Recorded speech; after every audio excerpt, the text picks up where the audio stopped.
जय हिंद। स्वागत है आप सभी का अपने इस चैनल सिलेक्शन मंडी में। आज का आपका क्लास होने वाला है यूपी होमगार्ड के लिए। मैं कहूंगा साथियों, अगर आपने यूपी होमगार्ड की तैयारी अभी तक नहीं किया है या पहली बार इसका एग्जाम देने जा रहे हो तो आज का यह क्लास आपके लिए वरदान साबित होने वाला है। मैं कहूंगा साथियों, अगर आप यूपी होमगार्ड में एक सीट पक्की करना चाहते हो, सिलेक्शन लेना चाहते हो, वर्दी पाना चाहते हो तो आज का यह क्लास आपके लिए वास्तव में वरदान साबित होने वाला है, क्योंकि यहाँ के जो प्रश्न है वो सीधे आपके एग्जाम में देखने को मिलेगा। तो आज का आपका पहला प्रश्न है साथियों, जो कि आपके एग्जाम में कई बार रिपीट हो चुका सवाल है, यूपी होमगार्ड की वर्दी पर कितने स्टार होते हैं। ये जो सवाल है साथियों, ये वास्तव में आपके यूपी होमगार्ड के लिए काफी इंपॉर्टेंट है, काफी वायरल प्रश्न है जो कि इस बार के एग्जाम में पूछा जा सकता है। यूपी होमगार्ड के वर्दी पर कितने स्टार होते हैं साथियों, तो आपका जवाब आना चाहिए सर 0 स्टार होता है। कितना स्टार होता है? 0 स्टार होता है। ये ऑप्शन आपका क्या हो जाएगा साथियों? बिल्कुल राइट हो जाएगा।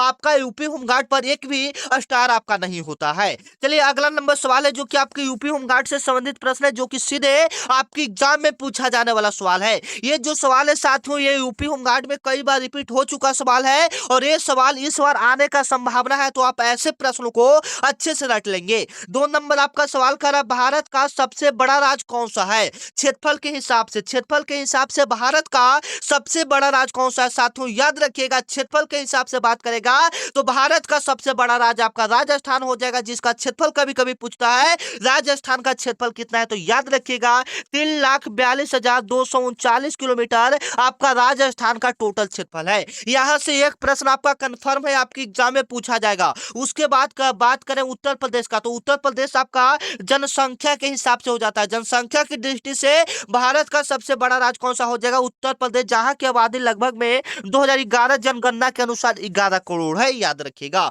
यहाँ पर 2 क्वेश्चन आपको क्लियर किए, दोनों क्वेश्चन आपके यूपी होमगार्ड के लिए काफी इंपॉर्टेंट है सवाल ठीक है ना। तो क्या बताया आपको? क्षेत्रफल के हिसाब से भारत का सबसे बड़ा राज्य राजस्थान और जनसंख्या के हिसाब से क्या हो जाएगा? उत्तर प्रदेश हो जाएगा। अगला नंबर सवाल है साथियों, जो कि सीधे आपके यूपी होमगार्ड में आने वाला सवाल है कि उत्तर प्रदेश जो पुलिस है उसका मुख्यालय कहाँ स्थित है। ये जो इंपॉर्टेंट सवाल है साथियों, सीधे आपकी यूपी होमगार्ड में पूछा जाएगा। एकदम इंपॉर्टेंट सवाल है और ऐसा एक प्रश्न हर साल आपकी एग्जाम में देखने को मिलता है। तो याद रखिएगा, उत्तर प्रदेश पुलिस का जो मुख्यालय है साथियों, वो आपका लखनऊ हो जाएगा। कहां में हो जाएगा? लखनऊ में हो जाएगा। सी ऑप्शन आपका क्या हो जाएगा साथियों? बिल्कुल राइट हो जाएगा। अगला नंबर सवाल है साथियों, जो कि आपके एग्जाम में पूछा जाता है, किस विटामिन की कमी से। ये वाला भी सवाल आपकी यूपी होमगार्ड के लिए एकदम इंपॉर्टेंट है, जो कि इस बार आपके एग्जाम में पूछा जाएगा। किस विटामिन की कमी से स्कर्वी नामक रोग होता है? एकदम इंपॉर्टेंट सवाल है कि ऐसा कौन सा विटामिन है अगर वो आपके शरीर में कम जाता है तो आपको स्कर्वी नामक बीमारी होगा। तो याद रखिएगा साथियों, विटामिन सी की कमी से आपको स्कर्वी बीमारी होता है। सी ऑप्शन आपका क्या हो जाएगा? बिल्कुल राइट हो जाएगा। किस विटामिन की कमी से स्कर्वी नामक रोग होता है? तो याद रखिएगा, विटामिन सी की कमी से आपको स्कर्वी नामक रोग होता है। मैं कहूंगा साथियों कि आज का यह क्लास आपके जीवन के लिए वरदान साबित होने वाला है, क्योंकि यूपी होमगार्ड से संबंधित आपको ऐसे प्रश्न करवा रहे हैं जो कि सीधे हुबहू ऐसा ही प्रश्न आपके एग्जाम में भी देखने को मिलेगा। अगर बात करेंगे विटामिन ए की कमी से कौन सा रोग होता है, तो विटामिन ए की कमी से आपका रतौंधी होता है साथियों। विटामिन ए की कमी से कौन सा रोग होता है साथियों? रतौंधी होता है। विटामिन बी की कमी से कहेंगे तो बेरी बेरी होगा और विटामिन सी की कमी से स्कर्वी हो गया। विटामिन डी की कमी से क्या होगा? आपका रिकेटस होगा। याद रखिएगा साथियों, काफी इंपॉर्टेंट सवाल है जो कि आपके यूपी होमगार्ड में पूछा जा सकता है। अगला नंबर सवाल है साथियों, आगरा का लाल किला किसके द्वारा बनाया गया था? एकदम इंपॉर्टेंट सवाल है जो कि सीधे आपके यूपी होमगार्ड में पूछा जाएगा साथियों। तो आगरा का लाल किला किसने बनाया था? तो याद रखिएगा, वो किसने बनाया था? अकबर ने बनाया था। बी ऑप्शन आपका क्या हो जाएगा साथियों? बिल्कुल राइट हो जाएगा। आगरा का लाल किला किसने बनाया था साथियों? तो अकबर ने बनाया था। बी ऑप्शन आपका क्या हो जाएगा साथियों? बिल्कुल राइट हो जाएगा। आगरा का लाल किला किसके द्वारा बनाया गया था साथियों? तो अकबर के द्वारा बनाया गया था। सभी बच्चे को पता है और आपके एग्जाम में ऐसा 1-2 प्रश्न देखा जाता है हर साल। अगला नंबर सवाल है साथियों कि बंगाल विभाजन कब हुआ था। ये जो सवाल है साथियों आपके एग्जाम के लिए काफी इंपॉर्टेंट है। याद रखिएगा, जो बंगाल का विभाजन हुआ था वह आपका हुआ था 1905 ईस्वी में। बंगाल का विभाजन कब हुआ था साथियों? 1905 ईस्वी में हुआ था। किसके द्वारा किया गया था? तो लॉर्ड कर्जन के द्वारा किया गया था। याद रखिएगा, बंगाल विभाजन किसके द्वारा किया गया था? तो लॉर्ड कर्जन के द्वारा किया गया था साथियों। याद रखिएगा, एकदम इंपॉर्टेंट सवाल है जो कि सीधे आपके यूपी होमगार्ड में पूछा जा सकता है कि बंगाल का विभाजन कब हुआ था? 1905 ईस्वी में हुआ था। किसके द्वारा हुआ था? तो लॉर्ड कर्जन के द्वारा हुआ था। अगर पूछेगा बंगाल का विभाजन कब रद्द किया गया, जैसे में यहाँ तो बंगाल का विभाजन हो गया, बंगाल विभाजन को कब बंद कर दिया गया? तो याद रखिएगा साथियों 1911 ईस्वी में। किसने किया था? उस व्यक्ति का नाम था लॉर्ड हार्डिंग। यहाँ पर 4 प्रश्न आपको बताए हैं और चारों प्रश्न में से कोई एक प्रश्न इस बार के एग्जाम में देखने को मिलेगा। पहला मैंने आपको बताया बंगाल का विभाजन कब हुआ? 1905 ईस्वी में। किसने करवाया? लॉर्ड कर्जन ने करवाया। उसके बाद बंगाल विभाजन को कब रद्द किया गया? 1911 ईस्वी में। किसने रद्द करवाया? तो लॉर्ड हार्डिंग ने करवाया। मैं कहूंगा साथियों कि अगर आप यूपी होमगार्ड का तैयारी पूरी तरह से करना चाहते हो तो चैनल को सब्सक्राइब कर लीजिए, क्योंकि यहाँ पर डेली आपको यूपी होमगार्ड का पूरी तैयारी करवाया जाता है, ठीक है ना। अगर आप पूरी तैयारी करना चाहते तो अभी आप लोग चैनल को सब्सक्राइब कर लेंगे साथियों, क्योंकि यूपी होमगार्ड के लिए सबसे बेस्ट चैनल है, जहां से ना जाने कितने बच्चे तैयारी कर रहे हैं, चैनल को आप लोग सब्सक्राइब कर लेंगे। अगला नंबर सवाल है साथियों जो कि आपके लिए काफी इंपॉर्टेंट है। उत्तर प्रदेश की सबसे बड़ी जनजाति कौन सा है? उत्तर प्रदेश की सबसे बड़ी जनजाति कौन सा हो जाएगा साथियों? तो उत्तर प्रदेश में आपका कौन सा जनजाति सबसे बड़ी है? याद रखिएगा ये आपका थारू जनजाति है। बी ऑप्शन आपका क्या हो जाएगा? बिल्कुल राइट हो जाएगा। मैं कहूंगा साथियों अगर आप वास्तव में अपने मम्मी पापा के सपने को पूरा करना चाहते हो तो आज के इस क्लास को आप पूरा देखेंगे और चैनल को सब्सक्राइब कर लीजिए, क्योंकि मैं आपके बड़े भाई की तरह आपके पीछे खड़ा हूं, जो डेली आपको क्लास करवाएंगे, ऐसा क्लास करवाएंगे जो कि सीधे आपकी एग्जाम में टकराएगा। तो मैं कहूंगा साथियों जो बच्चे नए हैं चैनल को फटाफट सब्सक्राइब कर लेंगे। अगला नंबर सवाल है साथियों जो कि सीधे आपकी एग्जाम में आने वाला सवाल है, भारत का राष्ट्रीय फूल क्या है? ये सवाल आपको सिंपल दिख रहा है, लेकिन आपके यूपी होमगार्ड में आने वाला सवाल है साथियों। तो आप बताइएगा भारत का राष्ट्रीय फूल क्या हो जाएगा? इसका जवाब आप लोग का कमेंट में आना चाहिए। इतना सिंपल का जवाब हम नहीं देंगे, आप लोग देंगे। कम से कम 1-2 प्रश्न का जवाब आप लोग भी देने का कोशिश कीजिएगा और बताइएगा आप लोग को क्लास कैसा लग रहा है। आज का क्लास आप लोग को कैसा लग रहा है एक बार कमेंट में जरूर बताइएगा।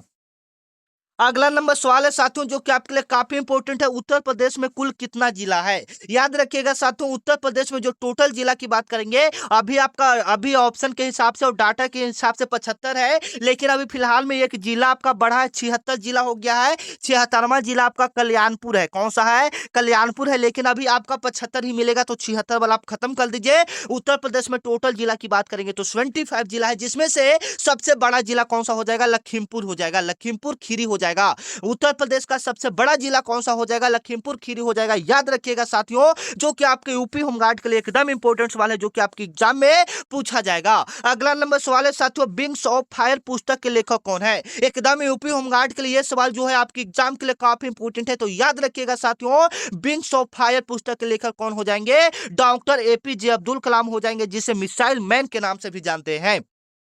अगर बात करें महात्मा गांधी जी का, तो महात्मा गांधी जी का जन्म आपका 2 अक्टूबर 1869 ईस्वी को पोरबंदर गुजरात में हुआ था। 2 अक्टूबर 1869 ईस्वी को पोरबंदर गुजरात में महात्मा गांधी जी का जन्म हुआ था। अगर बात करें जवाहरलाल नेहरू का, तो भारत का प्रथम प्रधानमंत्री आपका पंडित जवाहरलाल नेहरू रह चुके हैं, याद रखिएगा। सरदार वल्लभ भाई पटेल को लौह पुरुष के नाम से जाना जाता है। अगर आपके एग्जाम में पूछा जाए लौह पुरुष के नाम से हम लोग किन्हें जानते हैं, तो सरदार वल्लभ भाई पटेल को जानते हैं। और जो बच्चे अभी तक मेरे व्हाट्सएप ग्रुप को ज्वाइन नहीं किए साथियों कर लेंगे, क्योंकि वहां पर जो भी क्लास होगा सबसे पहले पता चलेगा। जो भी यूपी होमगार्ड से संबंधित प्रश्न रहेगा सारा प्रश्न आपका ग्रुप में ही डाला जाता है, और जो भी नई वैकेंसी आएगी साथियों आपको ग्रुप में पता चल जाएगा। तो ग्रुप में आप लोग ज्वाइन कर लेंगे, क्योंकि वहां जुड़ने से आपको बहुत ही फायदा है। तो यह मेरा व्हाट्सएप नंबर आपको स्क्रीन पर दिख रहा है 9334517119। यह मेरा व्हाट्सएप नंबर आपको स्क्रीन पर दिख रहा है। इस पर आपको यूपी होमगार्ड लिखकर मैसेज करना। इस पर आपको क्या मैसेज करना? व्हाट्सएप पर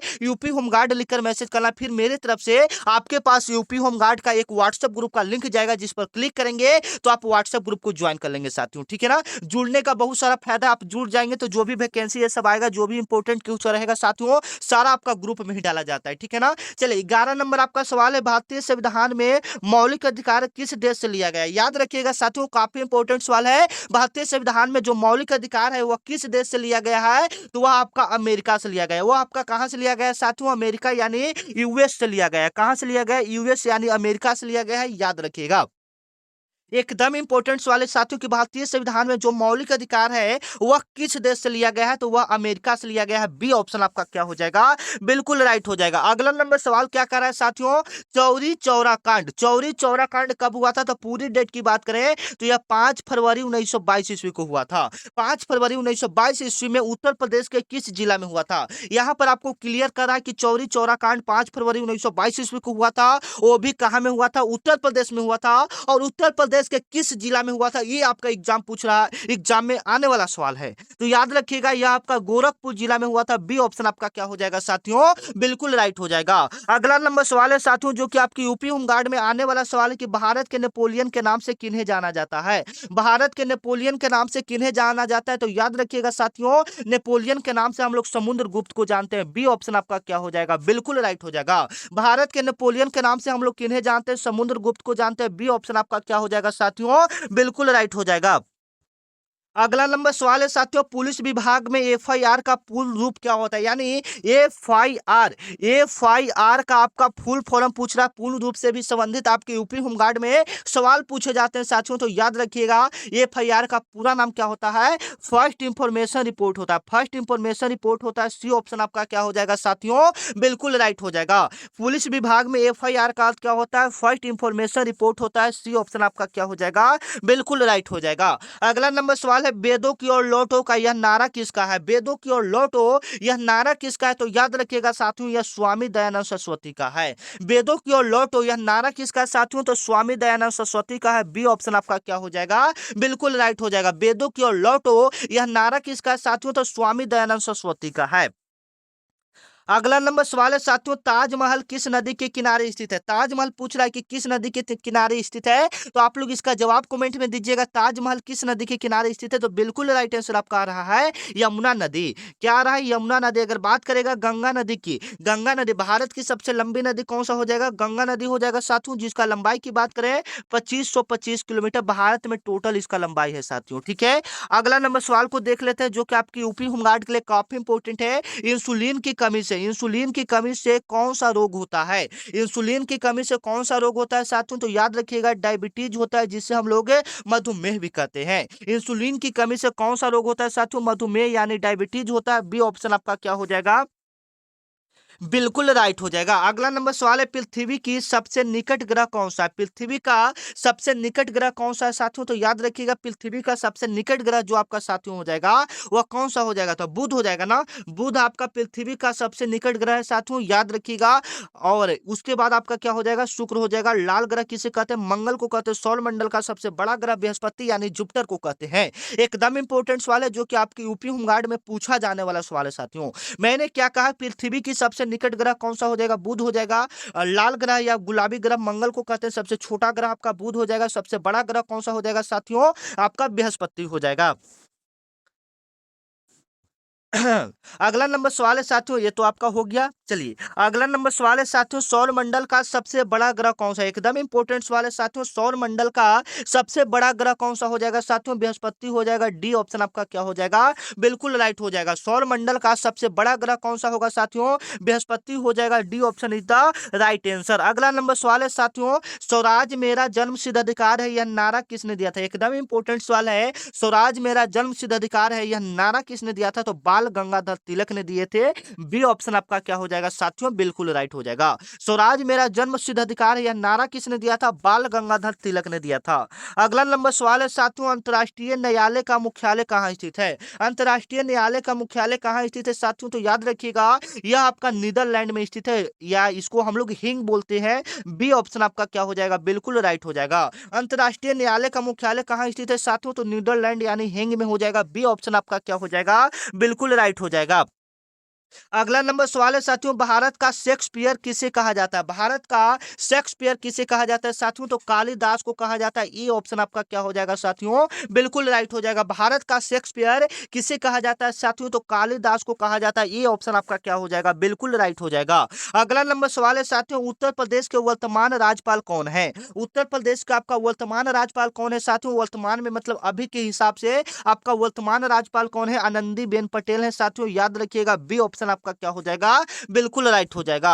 अगला नंबर सवाल है साथियों, जो कि आपके एग्जाम में आने वाला सवाल है कि उत्तर प्रदेश के क्षेत्रफल के आधार पर सबसे छोटा जिला कौन सा है। क्षेत्रफल के हिसाब से सबसे छोटा जिला बात करेगा तो वह आपका हापुड़ जिला हो जाएगा। कौन सा हो जाएगा, हापुड़ जिला हो जाएगा। बी ऑप्शन आपका क्या हो जाएगा साथियों, बिल्कुल राइट हो जाएगा। अगला नंबर सवाल है साथियों, भारत रत्न पाने वाली पहली महिला कौन थी। भारत रत्न पाने वाली पहली महिला कौन थी, तो वह मदर टेरेसा थी, जिनको भारत में पहली बार भारत रत्न मिली थी, और वो भी महिला में, मदर टेरेसा को। चलिए अगला नंबर सवाल है, त्रिवेणी संगम कहाँ पर स्थित है। त्रिवेणी संगम कहाँ पर स्थित है, यानी त्रिवेणी गंगा जमुना सरस्वती कहाँ में मिलता है, प्रयागराज में मिलता है। सी ऑप्शन आपका क्या हो जाएगा, बिल्कुल राइट हो जाएगा। 28 नंबर सवाल है आपका साथियों की 2011 के जनगणना के अनुसार सबसे ज्यादा जनसंख्या कहाँ का था। 2011 के जनगणना के अनुसार 4 गो ऑप्शन दिया है उत्तर प्रदेश का जिला का कि कहाँ का जनसंख्या सबसे अधिक था, तो प्रयागराज का था। सी ऑप्शन आपका क्या हो जाएगा, बिल्कुल राइट हो जाएगा। 29 नंबर आपका सवाल है साथियों, जो कि आपके यूपी होमगार्ड में पूछा जा सकता है कि उत्तर प्रदेश का आधिकारिक राज्य खेल कौन सा है। उत्तर प्रदेश का आधिकारिक खेल कौन सा है साथियों, तो याद रखिएगा वह आपका हॉकी हो जाएगा। सी ऑप्शन आपका क्या हो जाएगा, बिल्कुल राइट हो जाएगा। अगला नंबर सवाल है साथियों, 30 नंबर आपका सवाल है, उत्तर प्रदेश राज्य का गठन के समय कितने जिले थे। जब उत्तर प्रदेश राज्य बना था उस समय कुल कितने जिले थे, तो उस समय आपका 49 जिला था, लेकिन वर्तमान समय में आपका 75 जिला है, और अभी एक बढ़ रहा है तो 76 जिला कल्याणपुर हो जाएगा, ठीक है ना। लेकिन अभी आपको 75 जिला ही याद करना है, 75 जिला ही आपकी एग्जाम में देगा। मिलते हैं नेक्स्ट वीडियो में, तब तक के लिए जय हिंद। आपको क्लास कैसा लगा आप लोग कमेंट में जरूर बताइएगा। अगला क्लास और भी इसका इंपॉर्टेंट होने वाला है, तो चैनल को सब्सक्राइब